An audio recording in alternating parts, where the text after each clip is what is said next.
ನಮ್ಮ ಕೈ ಬುಟ್ಟಿಯಲ್ಲಿ ಸಿಡಿಲ ಗೂಡಿಹುದು ಹುಡುಕಿ ನೋಡಿದರಲ್ಲಿ ಸುಮದ ಬೀಡಿಹುದು. ಕುವೆಂಪು ಅವರು ಬರ್ತಿರ್ತಕ್ಕಂಥ 2025-26ನೇ ಸಾಲಿನ ಬಜೆಟ್ ಅನ್ನು ಸಿಎಂ ಸಿದ್ದರಾಮಯ್ಯ ಅವರು ಇವತ್ತು ಮಂಡನೆಯನ್ನ ಮಾಡಿದ್ದಾರೆ. ಈ ಒಂದು ಬಜೆಟ್ನ ಒಂದು ಗಾತ್ರ 4,09,549 ಕೋಟಿ ಗಾತ್ರದ ಒಂದು ಬಜೆಟ್ ಆಗಿತ್ತು. ಹಲವಾರು ಯೋಜನೆಗಳಿಗೆ ಕೋಟ್ಯಾಂತರ ರೂಪಾಯಿಯನ್ನ ಈ ಬಾರಿ ಸಿದ್ದರಾಮಯ್ಯ ಅವರು ಅನುದಾನ ಕೊಟ್ಟಿದ್ದಾರೆ ಅಂತ ಹೇಳಬಹುದು. ಸಿದ್ದರಾಮಯ್ಯ ಅಂದರೆ ಸಿದ್ದರಾಮಯ್ಯನವರ ಸರ್ಕಾರ. ಹಾಗಾದ್ರೆ ಯಾವ್ಯಾವ ಇಲಾಖೆಗೆ ಎಷ್ಟೆಷ್ಟು ಕೊಟ್ಟಿದ್ದಾರೆ ಅನ್ನೋದನ್ನ ನೋಡೋದಾದ್ರೆ, ರಿವಾರ್ಡ್ ಯೋಜನೆಯಡಿ ಈವರೆಗೆ ಒಟ್ಟಾರೆ 12.90 ಲಕ್ಷ ಹೆಕ್ಟೇರ್ ಪ್ರದೇಶದಲ್ಲಿ ಭೂ ಸಂಪನ್ಮೂಲ ಸಮೀಕ್ಷೆ ಪೂರ್ಣಗೊಳಿಸಲಾಗಿದೆ. ಪ್ರಸಕ್ತ ಸಾಲಿನಲ್ಲಿ 11 ಲಕ್ಷ ಹೆಕ್ಟೇರ್ ಪ್ರದೇಶದಲ್ಲಿ ಸಮೀಕ್ಷೆಯನ್ನು ಪೂರ್ಣಗೊಳಿಸಲು ಕ್ರಮ ವಹಿಸಲಾಗುವುದು.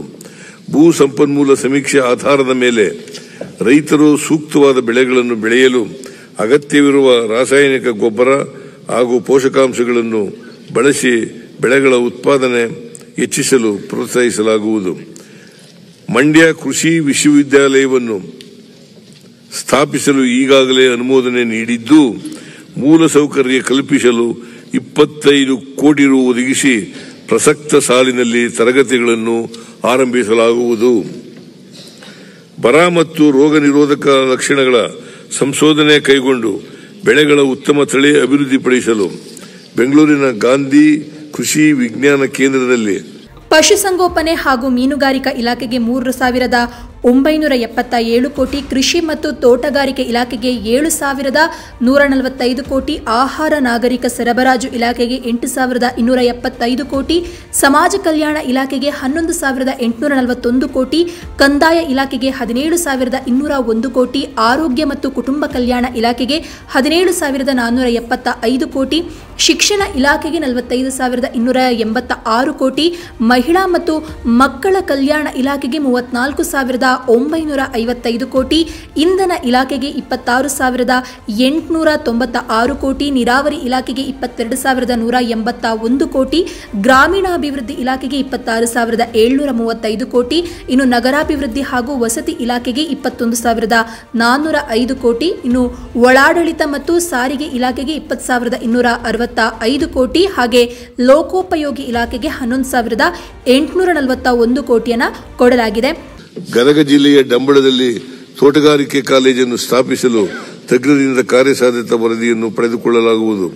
ತೋಟಗಾರಿಕಾ ಬೆಳೆಗಳ ಹನಿ ನೀರಾವರಿ ಕಾರ್ಯಕ್ರಮದಡಿ ಸುಮಾರು 52,000 ಫಲಾನುಭವಿಗಳ 426 ಕೋಟಿ ರು ಸಹಾಯಧನವನ್ನು ಒದಗಿಸಲಾಗುವುದು.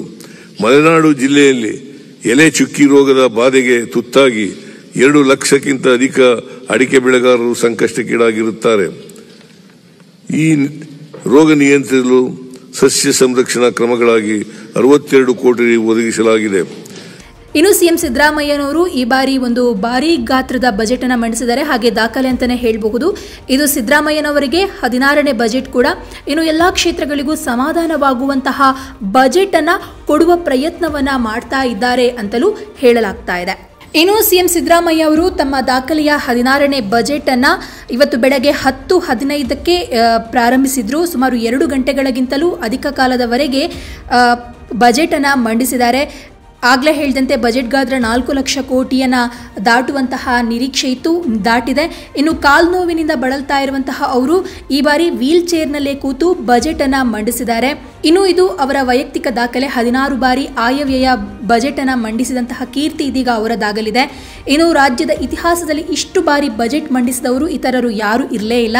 ಈ ಮಹತ್ವದ ಸಂದರ್ಭದಲ್ಲಿ ಅವರು 5 ಗ್ಯಾರಂಟಿ ಯೋಜನೆಗಳನ್ನು ಮುಂದುವರಿಸೋದರ ಜೊತೆಗೆ ಇತರ ಹೊಸ ಯೋಜನೆಗಳನ್ನು ಕೂಡ ಜಾರಿಗೆ ತರುವ ನಿರೀಕ್ಷೆ ಇದೆ. ಹಣಕಾಸು ಸಚಿವರಾಗಿದ್ದಾಗ 1995ರಲ್ಲಿ ತಮ್ಮ ಮೊದಲ ಮುಂಗಡ ಪತ್ರವನ್ನು ಮಂಡಿಸಿದ್ರು. ಇನ್ನು ಗ್ಯಾರಂಟಿಗಳ ಹೊರೆ ಇದ್ರೂ ಕೂಡ ಜನರಿಗೆ ಹೆಚ್ಚಿನ ಭಾರವಾಗದಂತೆ ಜನಪರ ಬಜೆಟ್ ಮಂಡಿಸಿದ್ದಾರೆ ಅಂತಲೇ ಹೇಳಲಾಗ್ತಾ ಇದೆ. ಏನು ಸಂಪನ್ಮೂಲ ಕ್ರೋಢೀಕರಣಕ್ಕೆ ಒತ್ತು ನೀಡುವ ನಿರೀಕ್ಷೆ ಇದ್ದು, ಇನ್ನು ಈ ಬಾರಿಯ ಬಜೆಟ್ ಜನರಿಗೆ ವರವಾಗುತ್ತೆ ಅನ್ನುವಂತಹ ಒಂದು ನಿರೀಕ್ಷೆಯನ್ನ ರಾಜ್ಯ ಸರ್ಕಾರ ನೀಡಿದ್ದಾರೆ.